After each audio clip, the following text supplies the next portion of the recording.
Dicas de saúde. Dicas de saúde. Desculpa, me antecipei e dei o bom dia antes da vinheta. Dr. Thales Esper, bom dia. Bom dia, Daniel. Bom dia aos ouvintes da Rádio Difusora. Tudo na Santa Paz e por aí. Tudo caminhando, doutor. Se melhorar, vou achar muito bom, não vou mentir. Doutor, pois é, né? O pessoal fala que se melhorar estraga. Eu não entendo quem fica falando isso, sabe, doutor? Mas enfim, vamos em frente. Doutor, hoje o assunto é morte súbita em jovens, né? A morte súbita em jovens, obviamente, que vai chocar muitas vezes, doutor. Primeiro porque não é natural, né? Você vê um jovem tendo morte súbita, né? A morte, seja qualquer for a natureza da morte, não é natural, né? O natural são os pais seguirem a vida e os filhos, obviamente, a ordem natural das coisas é os filhos verem os pais partir antes.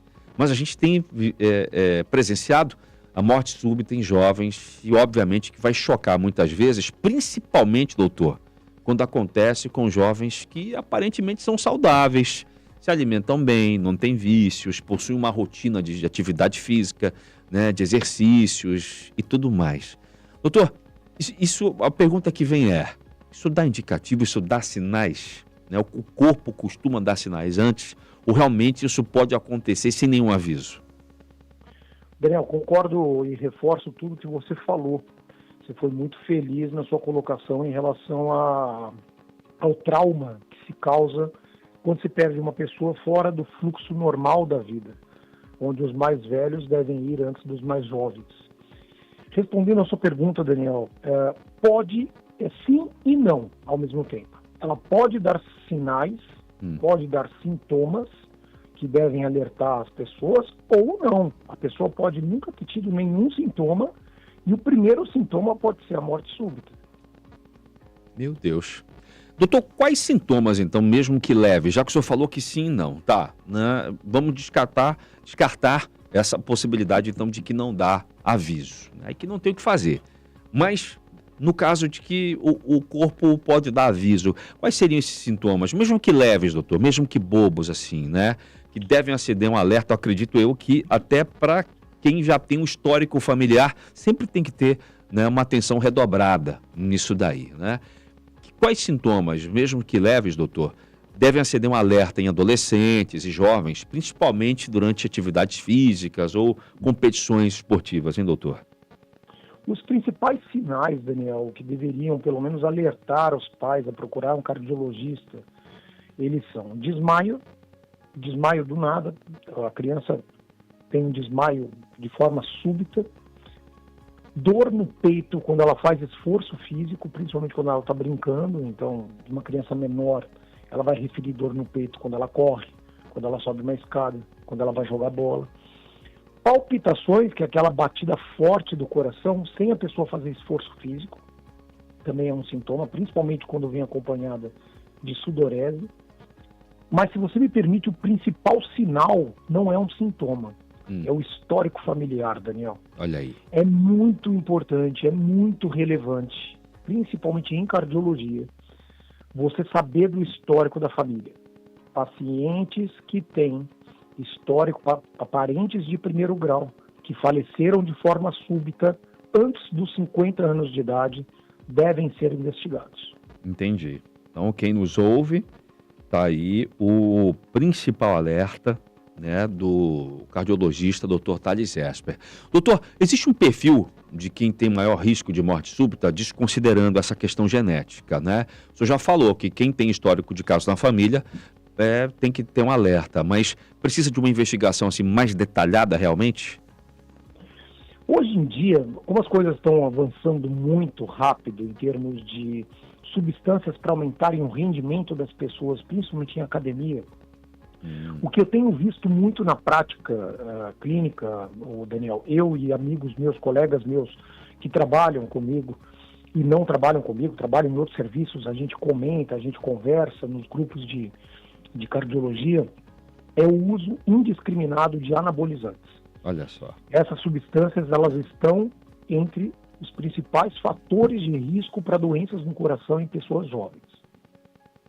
Entendi. Então, ó, fico alerta. E o pior, doutor, é que usa-se isso de uma forma indiscriminada. Ah, o meu amigo usa, existem muitas pessoas que são até não são nem da área, né? E já ficam receitando, ficam na área médica, eu estou dizendo, né? Não são nem não tem esse conhecimento, esse respaldo técnico, digamos assim, até para não se responsabilizar, né? E acaba a gente ver realmente cada vez mais pessoas muito mais jovens fazendo uso indiscriminado, né, dessas substâncias, tendo esse agravante de ter um histórico familiar, acaba aumentando muito o risco, não é, doutor? Demais, demais. A gente está vivendo um mundo de muita sedução em relação à vaidade, Daniel. Eu percebo que as pessoas elas estão muito aguçadas do ponto de vista de vaidade. E aí elas acabam apelando, entre aspas, para tudo que é mais rápido, tudo que abrevia o resultado. E isso pode cobrar um preço, e esse preço pode ser, infelizmente, a vida da pessoa. Certo. Doutor, quando o jovem sofre uma parada cardíaca, o que os familiares, os amigos, enfim, quem estiver por perto, né? Os colegas de treino, por exemplo, o que se deve fazer nos primeiros minutos, assim, para aumentar as chances de sobrevivência? Léo, quando uma pessoa tem uma parada cardíaca, a chance de sobrevivência diminui 10% a cada minuto. Então, se você conseguir massagear o peito dessa pessoa de tal forma que você consiga manter a circulação do cérebro, pro cérebro, ativa até chegar ao SAMU, até chegar ao recurso, você pode salvar a vida da pessoa. Existe um curso, no Brasil, é um curso americano, mas no Brasil para leigos, que chama BLS. É um sistema de sobrevivência básico para pessoas que não são médicas, não são enfermeiros, não são da área de saúde. E eu acho extremamente importante, o custo não é alto, e vocês acessam em Manaus, eu não sei onde tem, tá? Eu nem sei se tem, mas nas grandes capitais, São Paulo, Rio, BH, Curitiba, tem. Quem tiver interesse, basta digitar na internet, BLS. E aí, Brasil, né? E aí vai ter saber como conduzir, não só um paciente em parada cardíaca, mas um paciente com engasgo, aqueles engasgos bem importantes que a pessoa não consegue mais respirar, né? E outras situações emergenciais que podem acontecer a qualquer momento na vida da gente, né? Certo. Seria muito interessante até, sempre nesses locais de atividade física, academias, né, doutor, ter gente com essa adoção desse primeiro atendimento, né? Doutor, se o senhor pudesse deixar apenas uma orientação para os pais, para os jovens que nos ouvem, para os praticantes de atividade física sobre como prevenir, né, esse mal súbito, essa morte súbita aí, qual seria aí a sua orientação, hein, doutor? A maneira mais eficaz, Daniel, é procurar um cardiologista. Ah, Thales, mas meu filho tem 12 anos de idade, não sente nada, saudável, brinca, corre, compete, ainda assim. Procure um cardiologista. Não vale a pena a gente correr riscos se nós temos acesso, se você é uma pessoa que tem acesso à saúde suplementar. Então, um cardiologista, procure um cardiologista, pergunte a ele se é seguro, ele vai pedir alguns exames, ele vai examinar a criança e vai te dar essa segurança. Eu atendo criança todos os dias no meu consultório, Daniel. Todos os dias.